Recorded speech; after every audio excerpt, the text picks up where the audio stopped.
Welcome back into the Sports Source. This segment brought to you by Phil Cobble, Fine Homes and Land.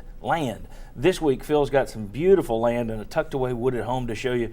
Take a look at our showcase of the week.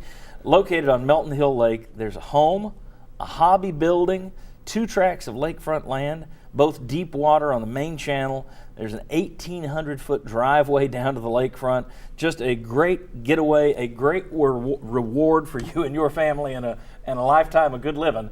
There you go. Phil Cobble, Fine Homes and Land. They always have tremendous options for folks in Tennessee, a tremendous boutique realtor in East Tennessee. Phil Cobble, Fine Homes and Land. His number will be on the front of my desk throughout this segment.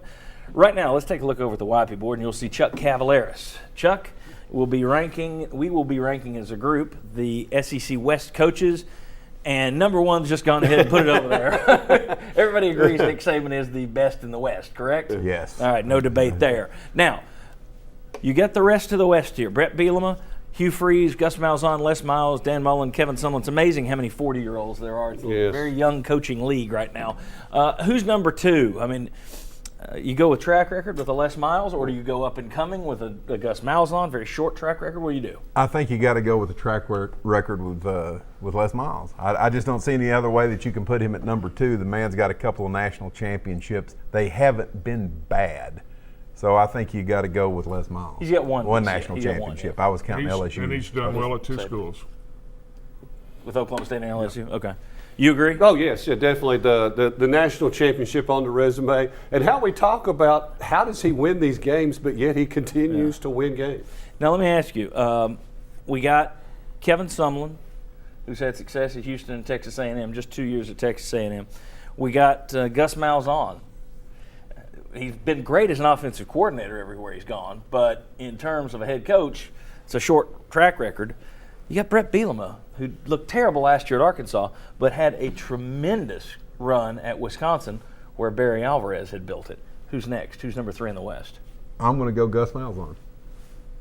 I was going to qualify by saying we're rating them for the best in their situation right now. In other words, I think Brett Bielema, if we're just looking at him, a possibility for 130, schools, Division I schools might be different. You're going Gus Malzahn. Head-to-head, who would you want? If it's Bielema and Malzahn, who would you want in a head-to-head battle? With identical teams. Malzahn. Yeah, and who has changed the game the most? Who has brought the offense in that has changed what all the defenses are having to adjust to? So, I mean, that's why I would give the slight odd to Gus Malzahn. Okay, I can live with that. All right, we got Bielema's track record, Sumlin, Hugh Freeze off to a nice start at Ole Miss, doing what Butch Jones did in terms of really good recruiting. And then you got Dan Mullen down there as well. Who's next on that list? Bielema is to me. Okay. No, I think Kevin Sumlin. I think Brett Bielema is going to flame out at Arkansas. I think it's a bad situation. So you don't think he's a good coach, or you think bad situation? I think it's a bad situation, and so because he's in a bad situation, I don't think he's a good coach for Arkansas. That's the way I'm judging this. Who's If doing it's what Team now? X, I'm taking Bielema. All right, yeah, we're I'll going take Kevin Sumlin. Okay, Sumlin, Bielema. Well, I mean, it's really close. I think I would go with someone just because of the situation and how he dealt with the whole, not just Johnny Manziel distraction, but everything that went with that. And I wish he was Tennessee's coach. They had a chance to get him and let him slip away. Yeah, I'll only say this about Sumlin. You know, there was a lot of hype around the Aggies last year. A lot of people putting them in the national championship race. They wound up 9-4, lost 4 games with one of the best quarterbacks in college football. He did remarkable work at Houston with Case Keenum, who's more of a drop-back guy. So I think he's a good coach, but for me, the jury's still a little bit out there on Sumlin. But we got Bielema, Freeze, Mullen. Bielema has to go next there. If you all don't put Bielema next, I'm walking off the set. Okay. Well, you can walk off because I wouldn't put him there. I'd put Hugh Freeze. Rose Bowls, man. The guys You guys won won 3 Big Ten championships. Big Ten. What is it? Okay. Michigan. We moved. Who do you like better in Mississippi? Who would you rather have, Hugh Freeze or Dan Freeze. Mullen? Hugh Freeze.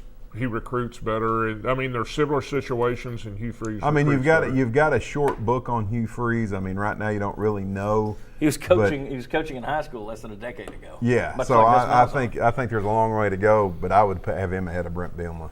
Chuck, your thoughts on that? Yeah, I mean, I agree with that, and it is especially with the recruiting that they've been able to do there at Ole Miss, and they could be one of the real surprise teams this year as some of those players start getting more playing time that they brought in there.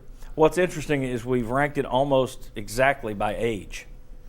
Yes, we have, really. With the exception of Sumlin and Malzahn, it's almost identical by age. I didn't realize Dan Mullen was just 42. I've got my biggest issue there, the one that I think could be the most off, is Brett Bielema.